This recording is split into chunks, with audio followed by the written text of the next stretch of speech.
కేటీఆర్ని నామమాత్రంగా అక్కడ పెట్టి కేటీఆరే తానే ముఖ్యమంత్రిగా అన్ని పనికిమాలిన నిర్ణయాలు తీసుకొని ప్రజల సొమ్మును దుర్వినియోగం చేసి కోట్లాది రూపాయల కుంభకోణం చేసి ఈరోజు బీఆర్ఎస్ ప్రభుత్వానికి చెడ్డ పేరు తెచ్చి ప్రజల్లో ఈరోజు టీఆర్ఎస్ అంటే కూడా అసహ్యం పుట్టే విధంగా చేసి ఈరోజు ప్రభుత్వం పడిపోవడానికి ముఖ్య కారకుడు కేటీఆర్. మరి నోరు మూసుకొని ఊకోవాలి కదా. ఇప్పటికైనా ఓడిపోయినాం, మేము తప్పు చేసినాం కాబట్టి మమ్మల్ని ఓడగొట్టారు. ఒక 5 సంవత్సరాల కాలం మరి అధికారం చేస్తున్న కాంగ్రెస్ పార్టీని వాళ్ళ పని వాళ్ళని చేసుకొనియాలి. 5 ఏళ్ల తర్వాత వాళ్ళు ఏం చేశారో ఏం చేయలేదు అప్పుడు ప్రజల ముందుకెళ్ళి ఓట్లు అడుగుదామనేటువంటి సోవి కూడా లేకుండా మనం గెలిచిన తెల్లారి నుంచే మన మీద విష ప్రచారం చేయడం ప్రారంభం చేసిండు. ఆయనకి ఎక్కడ దిక్కుదోచడం లేదు. 10 ఏళ్ల అధికారంలో మరి ఒక అనుభవంతో ఉండి అంటే అధికారాన్ని అనుభవించి ఒకటేసారి అధికారం చేతు జారిపోయే వరకు పిచ్చెక్కి ఏం చేస్తున్నాడో అర్థం కానట్టు పరిస్థితి ఉంది. ఆయనకి ఎటు చూసినా ఏం దొరుకుతలేదు. అటుపోయి ఇటుపోయి హైడ్రా అంటాడు, అటుపోయి ఇటుపోయి మూసి అంటాడు. అరే బాబు, మూసి గురించి నీకు తెలియనిది ఏమున్నది? చేసిందంతా నువ్వే చేసి ఈరోజు కాంగ్రెస్ మీద నెట్టి మూసి అని చెప్పి మూసి నిర్వాసితులను ఈరోజు ఎందుకు నువ్వు రెచ్చగొడతా ఉన్నావు అని చెప్పి సందర్భంగా అడుగుతా ఉన్నాను. సరి అయిన కారణాలు చూపెట్టండి. ప్రభుత్వం ఏదైనా పని చేయకపోతే ఈ పని చెయ్యట్లేదు, ఇది చేసే అవకాశం ఉన్నది, ప్రజలకు మేలు జరుగుతుంది అని సూచనలు ఇవ్వండి. అంతేగాని ప్రభుత్వం చేస్తున్న మంచి పనులను ఇబ్బంది కలిగే విధంగా అడ్డుకుంటే మాత్రం సహించేది లేదు అని చెప్పి ఈ సందర్భంగా ఈ వేదిక మీద నుంచి కేటీఆర్ని హెచ్చరిస్తూ ఇప్పటి నుంచి అయినా కూడా ఒళ్ళు దగ్గర పెట్టుకొని ఆలోచనతోటి ఏ నిర్ణయమైనా తీసుకొని ప్రతిపక్ష నేతగా మంచి పరిపాలన మేము అందించే దిశగా సలహాలు సూచనలు ఇవ్వండి. అంతేగాని ప్రభుత్వ చర్యలకు పనులకు అడ్డుపడితే మాత్రం ప్రజలు ఊరుకోరు అని చెప్పి హెచ్చరిస్తూ మరి నూతనంగా ఈరోజు ప్రమాణ స్వీకారం చేస్తున్నటువంటి మార్కెట్ కమిటీ చైర్మన్ గారికి సభ్యులందరికీ కూడా శుభాకాంక్షలు తెలియజేస్తూ మీ కాలంలో ఈ మార్కెట్లో మరి ఇక్కడికి వచ్చే రైతుల సమస్యలు కానీ మన రైతు అంటే కూలీలకు చెందినటువంటి సమస్యలు కానీ ఏ ఉన్నా కూడా మరి దీనికి సంబంధించినటువంటి తుమ్మల నాగేశ్వరరావు అన్న మెంటాలిటీ నాకు బాగా తెలుసు. ఆయన ఏదైనా కూడా తనది అన్నట్టే తన సొంతం అన్నట్టుగానే చేస్తారు. ఈరోజు ఆయన డిపార్ట్మెంట్ మీద ఆయనకున్న పట్టు ఎవరికి కూడా ఉండదు. గతంలో కూడా మూసీలో ఆక్రమణలు తొలగించాలి, వర్షాలు వచ్చినప్పుడు వరదలు రాకుండా ఈ నీళ్లను నియంత్రించి చెరువుల్లో ఒడిసి పట్టాలి. హైదరాబాదు నగరం ఇవాళ ఒకప్పుడు 200 ఫీట్లు వేస్తే బోరు పడేది, ఇవాళ 1200 ఫీట్లు వేసినా బోరు పడతలేదు. దీనికి కారణం ఈ సాగునీటి చెరువులను ఈరోజు ఆక్రమణలకు గురి కావడం కాదా? మరి ఈ సమస్యకు పరిష్కారం ఏంది? ఇవాళ ఇంకుడు గుంతలు కట్టాలి అని చెప్పినాం. ఎన్ని ఇళ్లలో ఇంకుడు గుంతలు ఉన్నాయని నేను అడుగుతున్నా. ఇవాళ అందుకే మా అధికారులకు ఆదేశాలు ఇచ్చిన, ఇంకుడు గుంతలు కట్టని ఇండ్లకు అనుమతులు ఇచ్చేది లేదు. ఇంకుడు గుంతలు లేని ఇండ్లకు నీళ్ల ట్యాంకర్ 2 అంతలు ఛార్జ్ చేయమని మా అధికారులకు నేను ఆదేశాలు ఇస్తున్నా. ఇవాళ వాతావరణం కలుషితం అయిపోయి హైదరాబాదు నగరంలో నీళ్లు అడుగంటిపోయి 2000 ఫీట్లు బోర్ వేసుకున్నా నీళ్లు పడని పరిస్థితి వస్తే ఈ నగరంలో ప్రజలు బతకలేరు, ఈ నగరం సర్వనాశనం అయిపోతుంది.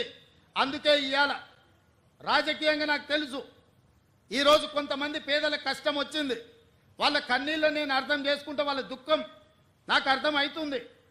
మధ్యతరగతి వాళ్ళు జీవితాంతం కష్టపడి సంపాదించుకున్నది కొంతమంది మోసగాళ్ళ చేత నమ్మి మోసపోయి టీఆర్ఎస్ సన్నాసులను నమ్మి లక్షల రూపాయలు పెట్టి కొనుక్కున్న ఇల్లు అధికారులు వచ్చి కూలగొడితే ఆ కుటుంబం యొక్క దుఃఖం, ఆ బాధ నాకు తెలుసు.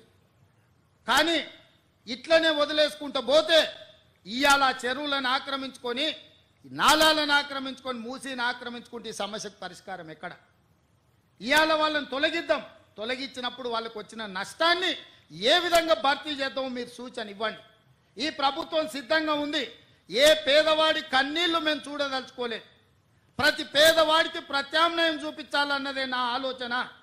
ఇవాళ మూసీలో ఆ దోమలు, ఆ కంపు, ఆ కలుషితంలో బతికే కంటే ఒక మంచి డబుల్ బెడ్రూమ్ ఇల్లు ఇచ్చి వాళ్ళు బతకడానికి ఉండడానికి ఇచ్చి వాళ్ళకు పని కల్పించి వాళ్ళ పిల్లలు చదువుకోవడానికి ప్రభుత్వం ఏర్పాటు చేస్తే కేటీఆర్ హరీష్కి వచ్చిన నొప్పేందే?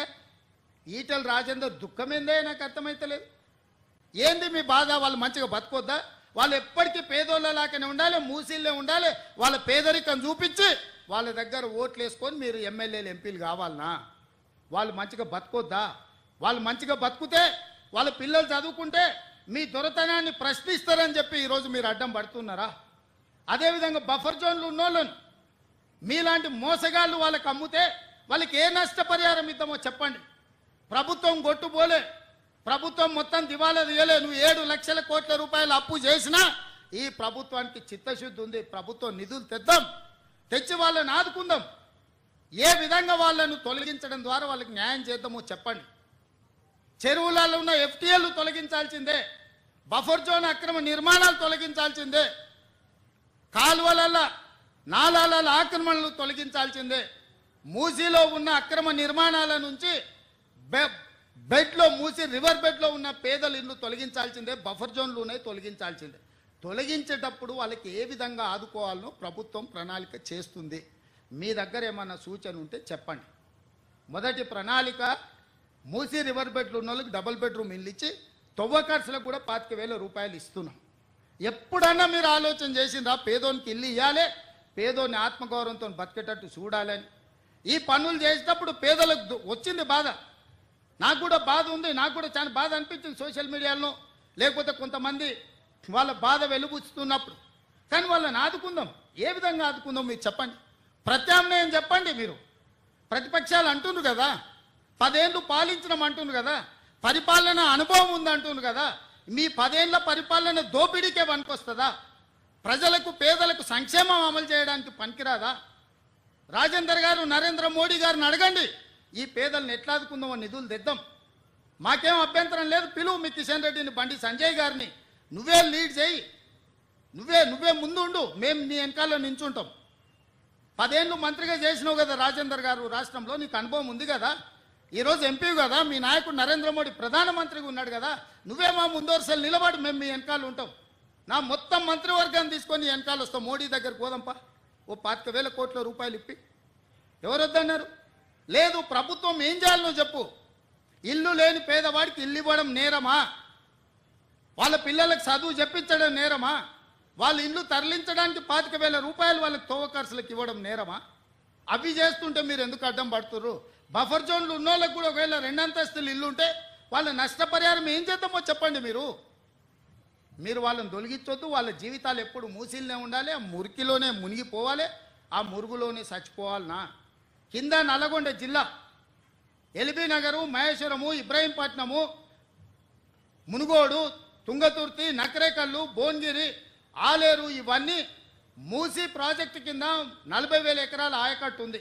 ఇక్కడి నుంచి అక్కడికి మురుగునీళ్ళు పోయి ఒక పక్కన ఫ్లోరైడ్, రెండో పక్కన మూసి మురికి నల్గొండ జిల్లా ప్రజలు బతకలేని పరిస్థితిలో ఉంటే ఆ నల్గొండను ప్రక్షాళన చేయడానికి ఈరోజు ఒక ప్రయత్నం చేస్తుంటే దాన్ని అడ్డుకుంటారు. రేపు పొద్దుగాల ఏ మోకం పెట్టుకొని నల్గొండలు తిరుగుతావు కేటీఆర్ నువ్వు?